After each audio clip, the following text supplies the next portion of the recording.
Hello everyone, இன்னைக்கு ஒரு mini vlog தான் நான் உங்க கூட ஷேர் பண்ண போகிறேன். இன்னைக்கு ஈவினிங் ஆஃபீஸ்க்கு போயிட்டு வந்ததுக்கப்புறம் சுட சுட எங்கள் அம்மா பஜ்ஜி செஞ்சுருந்தாங்க.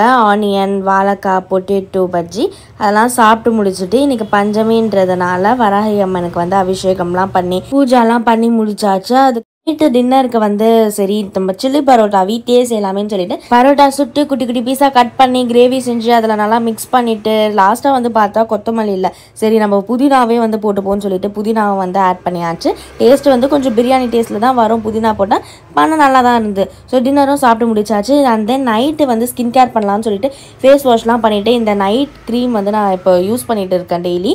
ஸோ அது அப்ளை பண்ணி நல்லா மசாஜ் பண்ணி விட்டாச்சு. இது நல்லா டிஃப்ரென்ஸ் இருக்குது. ஆல்ரெடி நான் ஒரு வீடியோ போட்டிருக்கேன், செக் பண்ணி பாருங்க. இப்போ சம்மரில் ஸோ இந்த ஐஸ்கிரீம், குல்ஃபி இதெல்லாம் சாப்பிட்ணும் போலயே இருக்குது. ஆனால் வெளியே வாங்கி சாப்பிட்டா கோல்ட் ஆகிடுது. சரி வீட்லேயே நம்ம ட்ரை பண்ணலாமேன்னு சொல்லிட்டு இன்னைக்கு இல்லை நாளைக்கு நான் ட்ரை பண்ண போகிறேன். ஸோ அதுக்கான நட்ஸ் லைக் பாதாம், அதுக்கப்புறம் பம்கின் சீட், எங்கள் வீட்டில் இருந்த எல்லா நட்ஸும் எடுத்து போட்டு ஊற வச்சுட்டேன். அதுக்கப்புறம் sabja seeds and then almond gums இதையும் நல்லா தண்ணியில் ஊற வச்சுட்டேன். இப்போ இதெல்லாமே நல்லா ரெடி ஆனதுக்கப்புறம் மிக்ஸி ஜாரில் நல்லா பேஸ்ட் மாதிரி ரெடி பண்ணி தனியாக எடுத்து வச்சாச்சு. இப்போ குல்ஃபி செய்யலாமா? ஸோ அதுக்கு நான் அகாரோடைய royal enamelled cast iron saucepan எடுத்துக்கிறேன். இது 19 சென்டிமீட்டர். இது பார்க்கவே ரொம்ப சூப்பராக இருக்கு. அண்ட் ஆல்சோ கேஸ்ட் அயர்ன்றதுனால நல்லா வெயிட்டாகவும் இருக்கு. இதுக்கு கோட்டிங் கொடுத்துருக்கிறதுனால நமக்கு எதுவுமே ஒட்டாம வரும். இதுல நம்ம மில்க் பாயில் பண்ணிக்கலாம், இல்லைனா சூப் வைக்கலாம், இல்லை நம்ம கிரேவி செய்யலாம், என்ன வேணா பண்ணலாம். போத் கேஸ் ஸ்டவ்லயும் வைக்கலாம், இண்டக்ஷன்லயும் வைக்கலாம்.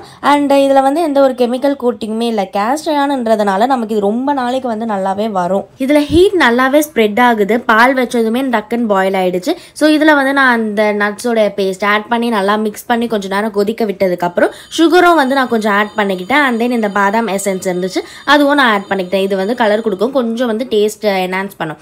ஸோ இப்போ நமக்கு பாதாம் மில்க் ரெடி. இதை நம்ம சூடாக குடிச்சா ஹாட் பாதாம் மில்க், ஆற வச்சு ஜில்லுன்னு குடிச்சா கோல்ட் பாதாம் மில்க், இல்லை இதை நம்ம குல்ஃபி மோல்டிங்கில் வச்சா நமக்கு குல்ஃபி ரெடி ஆகிடும். அண்ட் இந்த சாஸ் பேனில் பண்ணதுனால ரொம்ப குயிக்காக நான் முடிச்சுட்டேன். கொஞ்சம் சூடு கம்மியானதுக்கு அப்புறம் சப்ஜா சீடும் இந்த ஆல்மண்ட் கம் அதுவும் ஆட் பண்ணி நல்லா மிக்ஸ் பண்ணிட்டேன். இது பாதாம் கீராவும் இப்போ நம்ம எடுத்துக்கலாம், குல்ஃபியாவும் நம்ம எடுத்துக்கலாம். ஸோ கொஞ்சம் டேஸ்ட் பண்ணி பார்த்தேன், சக்கரை லைட்டாக கம்மியாக இருந்தது. அதுக்கப்புறம் கொஞ்சம் ஆட் பண்ணி மேட்ச் பண்ணி விட்டுட்டேன். ஸோ அவ்வளவுதான். இப்போ ரொம்ப குவிக்காகவே பாதாம் மில்க் ரெடி ஆயிடுச்சு. இந்த குல்ஃபி மோல்டிங் இருக்குல்ல, இது போன வருஷம் யூஸ் பண்ணது, போன சம்மருக்கு அது தேடி கண்டுபிடிச்சி க்ளீன் பண்ணி எடுத்து இப்போ இதில் நான் என்னுடைய பாதாம் மில்கை ஊற்றி வைக்கிறேன். இதில் நம்ம ஸ்டிக்கும் ஆட் பண்ணிக்கலாம். ரொம்ப நாளாச்சு எடுத்து, ஸோ ஸ்டிக்லாம் கொஞ்சம் காணாமல் போயிடுச்சு. அதனால் வறந்தது வரைக்கும் ஊற்றிட்டு மறுநாள் எடுத்து சாப்பிட்டா டேஸ்ட்டு வேறு லெவலில் சூப்பராக இருந்துச்சு.